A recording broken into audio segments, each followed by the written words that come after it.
Hello everyone, welcome back to my channel. So ఈరోజు నేను ఒక ఇంపార్టెంట్ టాపిక్ మీతో డిస్కస్ చేద్దామని చెప్పి వీడియో అయితే చేస్తున్నాను. లేట్ చేయకుండా టాపిక్లోకి వెళ్ళిపోదాం. నిన్న నైట్ అండ్ ఈవినింగ్ నుంచి ఒక న్యూస్ అయితే చాలా చాలా స్ప్రెడ్ అవుతుందన్నమాట. అది ఎన్టీపీసీ ఎగ్జామ్ డేట్ వచ్చేసి జూన్ 2 అనేసి.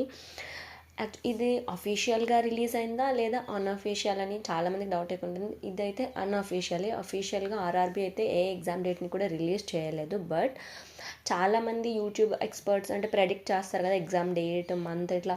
లేదు అంటే వాళ్ళకు కూడా కొన్ని రీజన్స్ ఉంటాయి. అంటే ఇప్పుడు ఏప్రిల్ మేలో అవ్వచ్చు అన్న దానికి అవ్వకపోవడానికి రీజన్స్ అంటే కొన్ని ఎగ్జామ్స్ పోస్ట్పోన్ అయ్యాయి, కొన్ని ఎగ్జామ్స్ షెడ్యూల్డ్ అయ్యాయి. సో అకార్డింగ్ టు వాటి బట్టి చూసుకుంటే ఈ ఎగ్జామ్ జూన్ 2 అని చెప్పి నెట్ నుంచి న్యూస్ అయితే వస్తుంది. సో మనకి యూట్యూబ్లో కూడా చాలామంది చెప్తున్నారు జూన్ 2 నుంచి ఎన్టీపీసీ అనేసి. లేదా కొంతమంది అంటున్నారు మేలో గ్రాడ్యుయేట్ లెవెల్, మే లాస్ట్కి జూన్లో అండర్ గ్రాడ్యుయేట్ అవ్వచ్చు అని.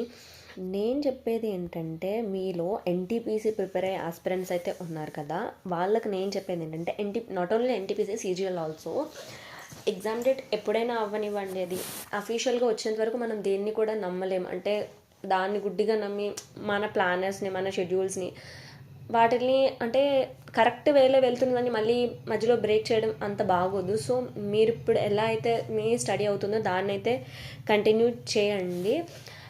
కాకపోతే ఇప్పుడు సీజీఎల్ కూడా ఇప్పుడు మరి జూన్లో ఎన్టీపీసీ జూన్లో అంటున్నారు కదా, మరి ఎన్టీపీసీ జూన్లో అయితే సీజీఎల్ ఎప్పుడు అవ్వచ్చు అని డౌట్. సీజీఎల్ మ్యాక్సిమం జూలైలో అయ్యే ఛాన్సెస్ ఉంటాయి. ఎందుకంటే జూన్ మొత్తం ఎన్టీపీసీ అంటే మీకు తెలిసే ఉంటుంది, approx 58 lakhs graduate and 63 lakhs something under graduate posts అయితే ఫామ్స్ అయితే ఫిల్ అయ్యాయి. సో ఇది ఎక్కువ డేసే పడుతుంది ఎన్ని షిఫ్ట్స్ తీసుకున్నా.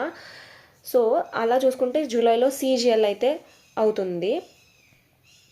సో మీరు ఎన్టీపీసీకి ప్రిపేర్ అయినా సరే, సీజీఎల్గా ప్రిపేర్ అయినా సరే, రెండు ఎగ్జామ్స్ని కూడా అటెంప్ట్ అయితే ఇవ్వండి. ఎందుకు చెప్తున్నానంటే, మీరు సీజీఎల్ ప్రిపేర్ అయితే ఎన్టీపీసీ ఇవ్వచ్చు, నో ప్రాబ్లం.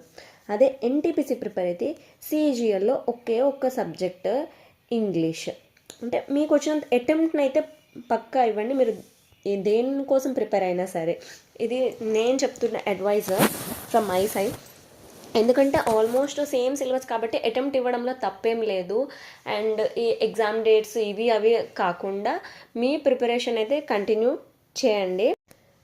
మెయిన్ ఫోకస్ ఏంటంటే PYQs and second one mock tests and మాక్ టెస్ట్లో టైం మేనేజ్మెంట్.